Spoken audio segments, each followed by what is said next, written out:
ஏன்னா நம்ம என்னாச்சு என்ன சொல்லுங்க. இன்னைக்கு இன்டர்வியூ போனேன், வேலை எதுவும் கிடைக்கல. ஒவ்வொரு நாளைக்கு எங்கள் அம்மா கிட்ட நான் சொல்லிட்டு வரும்போது எங்கள் அம்மா ஏதாவது வேலை கிடைச்சிடாதா, புள்ள லைஃப்பில் முன்னேற மாட்டான்னு ஆசையோடு இருக்காங்க. எங்கள் அப்பா கிட்ட ஒரு நாளைக்கு இன்டர்வியூ வரும்போது ஒரு 100 காசு கொடுப்பாங்க, ஒரு 100 வாரத்தை கேட்பாரு. அதெல்லாம் பரவாயில்லன்னு நினச்சிட்டு வேலை கிடைச்சிரு இன்றைக்கி கண்டிப்பாக போயிட்டு எங்கள் அம்மா ஆசைப்பட்ட மாதிரி சந்தோஷமாக வேலை கிடைச்சிட்டோமான்னு சொல்லலான்னு நினைப்பேன். ஆனால் கிடைக்கல.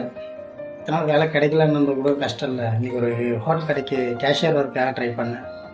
அது கூட நீ சப்ளையர் தான் கிடைக்கும், அந்த வேலை கிடைக்காது அப்படின்னு சொல்லிட்டான். அப்படின்னு நினைக்கும் போது உள்ளுக்குள்ளே ரொம்ப கஷ்டமாக இருக்கு மச்சான்.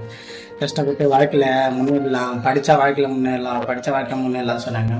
இன்றைக்கி படிச்சுட்டு வேலைக்காக ஒவ்வொரு நாள் நாயாக போய் அலையும் போது என்னடா படிப்பு அப்படின்னு வார்த்தை வருதுலாம். படித்தா எங்கேயாலும் வேலை கிடைச்சிருந்துச்சு, ஒன்றுமே கிடைக்காத போலடா. என்னை நம்பியிருக்கிற அம்மா அதை நினச்சா ரொம்ப கஷ்டமாக இருக்குது. என்னைக்கு என்ன ஆக போகுதுன்னு தெரியல, என்னைக்கு நான் வாழ்க்கையில் முன்னேறணும். இப்போ மச்சான் வாழ்க்கையே போகக்கூடா. படித்த படிப்பும் போதும், கஷ்டப்பட்டதும் போதும்.